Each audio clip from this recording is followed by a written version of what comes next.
नमस्कार।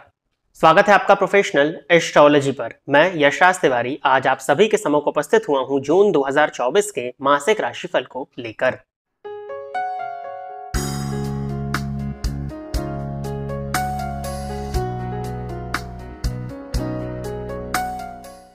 आज के इस राशिफल में हम चर्चा करने जा रहे हैं कि प्रत्येक राशि के जातकों के लिए जून 2024 क्या लेकर के आ रहा है। इस राशिफल में हम कुछ मुख्य पहलुओं को कवर करेंगे, जैसे कि आपका स्वास्थ्य, आपकी शिक्षा, आपका प्रेम, आपका दाम्पत्य जीवन, आपकी मैरिड लाइफ, आपका व्यापार या मूलतः हम कह सकते हैं आपका करियर। जैसा कि आप सभी दर्शक जानते हैं, ये राशिफल का कार्यक्रम मैं जो आपको बताने जा रहा हूँ ये चंद्र राशि पर आधारित है, अर्थात आपकी जन्म कुंडली में चंद्रमा जिस राशि पर बैठे हैं वही आपकी जन्म राशि है, यह चंद्र राशि है। उसी राशि के आधार पर आप इस राशिफल के कार्यक्रम को देख सकते हैं। सबसे पहले मैं आपको बता देता हूं कि जो जून 2024 है, इस मंथ में किन ग्रहों का गोचर परिवर्तन होने जा रहा है। तो जैसे ही इस मंथ की शुरुआत होगी 1 जून 2024 के दिन ही मंगल मीन राशि को छोड़ करके मेष राशि में प्रवेश करने को जा रहे हैं। साथ ही साथ 12 जून 2024 को शुक्र वृषभ राशि को छोड़ करके मिथुन राशि में प्रवेश करेंगे। 14 जून 2024 को बुध वृषभ राशि से निकल करके मिथुन राशि में प्रवेश करने वाले हैं। साथ ही साथ सूर्य, जो कि प्रत्येक माह अपना राशि परिवर्तन करते हैं, वो वृषभ राशि को छोड़ करके 15 जून 2024 के दिन मिथुन राशि में प्रवेश कर जाएंगे। तो जो हमारा राशिफल का कार्यक्रम होगा ये मुख्यतः इन्हीं ग्रहों के गोचर पर आधारित होने वाला है। जैसा कि आप सभी दर्शक जानते हैं कि जो ग्रहों का गोचर होता है वो निर्भर करता है आपकी जन्म कुंडली की प्लैनेटरी पोजीशन पर। तो ये मूलतः गोचर का प्रभाव है। यदि आप अपनी जन्म कुंडली का सूक्ष्म रूप से विश्लेषण कराना चाहते हैं तो इस वीडियो के नीचे दिए गए नंबर पर कॉल या व्हाट्सएप के माध्यम से संपर्क करके आप अपनी जन्म कुंडली अध्ययन का अपॉइंटमेंट बुक कर सकते हैं। यदि आप इस कार्यक्रम को देखते हैं और इस कार्यक्रम के माध्यम से आपका कुछ भी लाभ होता है तो आप इस वीडियो को लाइक करें, साथ ही साथ इस चैनल को सब्सक्राइब करें, ताकि इन फ्यूचर जो भी कंटेंट मेरे द्वारा इस चैनल पर अपलोड किया जाता है उसका नोटिफिकेशन आपको मिलता रहे। अब हम चर्चा प्रारंभ करते हैं राशियों के क्रम में। 8वीं राशि अर्थात वृश्चिक राशि के जातकों के लिए जून 2024 का मंथ क्या लेकर के आ रहा है। वृश्चिक राशि के जातकों के लिए राशिपति बनते हैं मंगल, और ये मंथ की शुरुआत में ही जन्म कुंडली के षष्ठ भाव में गोचर कर रहे हैं। षष्ठ भाव में मंगल को कारकत्व की प्राप्ति होती है। षष्ठ भाव में मंगल बैठ करके शत्रुहंता योग का निर्माण कर रहे हैं। जो भी आपके शत्रु बने हुए थे वो शत्रु स्वतः ही शांत हो जाएंगे, या आपके वेग, आपके प्रभाव में आकर के अपने ही आप वो दब जाएंगे। आपके आगे आने की, आपके सामने आने की हिम्मत नहीं करने वाले हैं। मंगल की दृष्टि नवम भाव पर पड़ेगी, मंगल की दृष्टि 12वें भाव पर पड़ेगी, और मंगल की दृष्टि लग्न पर पड़ेगी। जब मंगल की दृष्टि नवम भाव पर पड़ेगी तो पिता के स्वास्थ्य में कुछ हद तक परेशानियां आ सकती हैं, क्योंकि उनकी नीच की दृष्टि है, परंतु आपके धार्मिक वृत्ति को ये मंथ जागृत कराने वाला है। धर्म के प्रति मेनली आपका रुझान बढ़ता हुआ इस मंथ में दिखाई दे रहा है। मंगल की दृष्टि 12वें भाव पर पड़ने के चलते कुछ हद तक यात्राएं भी संभव है, और उन यात्राओं से आपको लाभ ही देखने में मिलेगा। विदेश से जुड़ करके यदि आप काम कर रहे थे तो उसमें भी काफी हद तक गुड न्यूज, पॉजिटिविटी आपको देखने में इस मंथ में मिलने वाली है। स्वास्थ्य के पॉइंट ऑफ व्यू से भी अगर देखा जाए तो ये मंथ आपके लिए ओवरऑल है अच्छा, बट षष्ठस्थ मंगल पर शनि की दृष्टि पड़ने के चलते चोट चपेट और दुर्घटना की स्थिति निर्मित इस मंथ में आपके साथ में हो सकती है। तो यदि आप वाहन इत्यादि चलाते हैं तो आपको सावधानी से वाहन को इस मंथ में चलाना चाहिए, नहीं तो वाहन दुर्घटना होने की संभावनाएं इस मंथ में आपके लिए बनती हैं। बाकी मंगल की दृष्टि लग्न पर होगी तो इम्यूनिटी को अच्छा ही बना करके रखेगा। बस आपके क्रोध में वृद्धि होगी, क्रोध की अधिकता आपको इस मंथ में देखने में मिलेगी।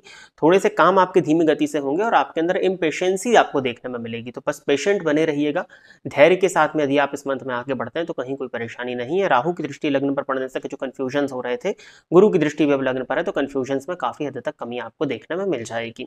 शिक्षा के पॉइंट ऑफ व्यू से भी ये मंथ आपके लिए अच्छा है। थोड़े कन्फ्यूजन्स तो बने रहेंगे, बट उसके बाद भी टेक्निकल फील्ड से यदि आप जुड़े हुए हैं तो इस समय आपके लिए अच्छा है। किसी नई चीज को सीखने के लिए मंथ आपके लिए काफी अच्छा होता हुआ दिखाई दे रहा है।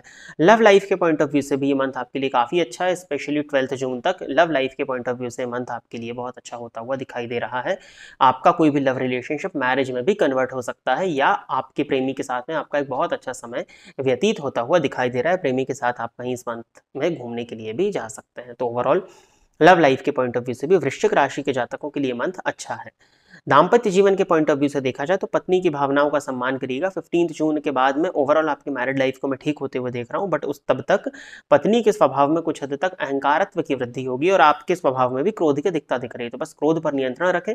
बाकी पत्नी के साथ भी आपका समय इस मंथ में अच्छा ही बीतता हुआ दिखाई दे रहा है। व्यापारिक दृष्टिकोण से मंथ आपके लिए बहुत अच्छा है। व्यापार में नए उपलब्धियां आपको मिलने वाली हैं, नए धनागमन के सोर्सेज भी आपको इस मंथ में देखने में मिलने वाले हैं। पार्टनरशिप में यदि व्यापार था तो पार्टनरशिप में भी कहीं कोई दिक्कत इस मंथ में मुझे आती हुई दिखाई नहीं दे रही है। बस आपको अपने स्वभाव पर नियंत्रण रखना है। आपकी वाणी की कड़वाहट की वजह से लोग आपके शत्रु बन सकते हैं। शत्रुहंता योग तो है, परंतु बिजनेस पार्टनर जो है आपका, जिनके साथ में आप जुड़े हुए हैं या जिनके साथ में जुड़ करके ही आपको काम करना है, तो उनसे कोशिश करें कि आपके जो संबंध है वो खराब ना हो। खराब होने का कारण आपकी वाणी की कड़वाहट और आपकी उग्रता होने वाली है। तो इस पर यदि आप नियंत्रण रख लेते हैं तो व्यापार के पॉइंट ऑफ व्यू से भी मंथ बहुत अच्छा है। इनकम के पॉइंट ऑफ व्यू से मंथ काफी अच्छा है। न्यू सोर्सेज ऑफ इनकम आपको इस मंथ में देखने में मिलने वाले हैं। 14 जून के बाद में आकस्मिक धन लाभ के योग भी आपके लिए हैं। जो लोग शेयर मार्केट में निवेश करते हैं उनके लिए भी मंथ नई उपलब्धियों को लेकर के आ रहा है। राजनीति की फील्ड से जो लोग बिलोंग करते हैं, राजनीति के क्षेत्र में भी आपको अच्छी सफलताएं इस मंथ में मिलती हुई दिखाई दे रही हैं। करियर के पॉइंट ऑफ व्यू से देखा जाए तो नौकरी पेशा लोगों के लिए भी मंथ ठीक है। 15 जून के बाद में बॉस के साथ में संबंध थोड़े बहुत खराब हो सकते हैं आपके। यदि आपका प्रमोशन था, होने वाला था इस मंथ में, तो कोशिश करें कि 15 जून के पहले यदि हो जाए तो ज़्यादा अच्छा है। 15 जून के बाद में प्रमोशन होने में थोड़ी बहुत परेशानियां जाएंगी, जिसके लिए मैं आपको कुछ उपाय बता देता हूँ। बाकी धन इत्यादि के पॉइंट ऑफ व्यू से मंथ आपके लिए अच्छा है, तो मुझे लगता है कि किसी भी तरह की चिंता करने की आवश्यकता आपको नहीं है। यदि आपका प्रमोशन होल्ड भी होता है तो फिर आने वाले जुलाई इत्यादि के मंथ में प्रमोशन के योग फिर बनेंगे, तो उस राशिफल में हम उसकी चर्चा कर लेंगे। तो ओवरऑल वृश्चिक राशि के जातकों के लिए जून 2024 का मंथ काफी अच्छा है। बस कुछ सावधानियां हैं जो शुरू में मैंने आपको रखने के लिए कही हैं, स्वास्थ्य से संबंधित, वाहन इत्यादि को लेकर के। बाकी आपके लिए हर मामले में ये मंथ काफी अच्छा होता हुआ दिखाई दे रहा है। शिव जी की आराधना करिए। नित्य शिव जी के मंदिर में जाकर के शिवलिंग पर एक लोटा आप जल अर्पित करें तो वो उपाय करना आपके लिए काफी बेनिफिशियल होगा। शनिवार के शनिवार आपको छायादान करना चाहिए इस मंथ में। हनुमान चालीसा का नित्य आप 3 बार पाठ करें, ये उपाय करना आपके लिए अत्यंत आवश्यक है। साथ ही साथ नित्य 21 या 24 बार महामृत्युंजय मंत्र का भी यदि आप जाप कर लेते हैं तो ये उपाय करना भी आपके लिए अच्छा रहेगा। कार्य क्षेत्र में यदि परेशानियां आपको देखने में मिलती हैं तो सूर्य भगवान को जल चढ़ाइए और नित्य सूर्याष्टकम का पाठ करिए। तो प्रिय दर्शकों, ये था वृश्चिक राशि के जातकों के लिए जून 2024 का राशिफल। आशा करता हूं कि मेरे द्वारा बताए गए इस राशिफल के कार्यक्रम से वृश्चिक राशि के जातक संतुष्ट होंगे। यदि आप इस कार्यक्रम को देखते हैं और इस कार्यक्रम के माध्यम से आपका कुछ भी लाभ होता है तो आप इस वीडियो को लाइक करें, साथ ही साथ इस चैनल को सब्सक्राइब करें, ताकि इन फ्यूचर जो भी कंटेंट मेरे द्वारा इस चैनल पर अपलोड किया जाता है उसका नोटिफिकेशन आपको मिलता रहे। आज के इस कार्यक्रम में बस इतना ही रखते हैं। नमस्कार।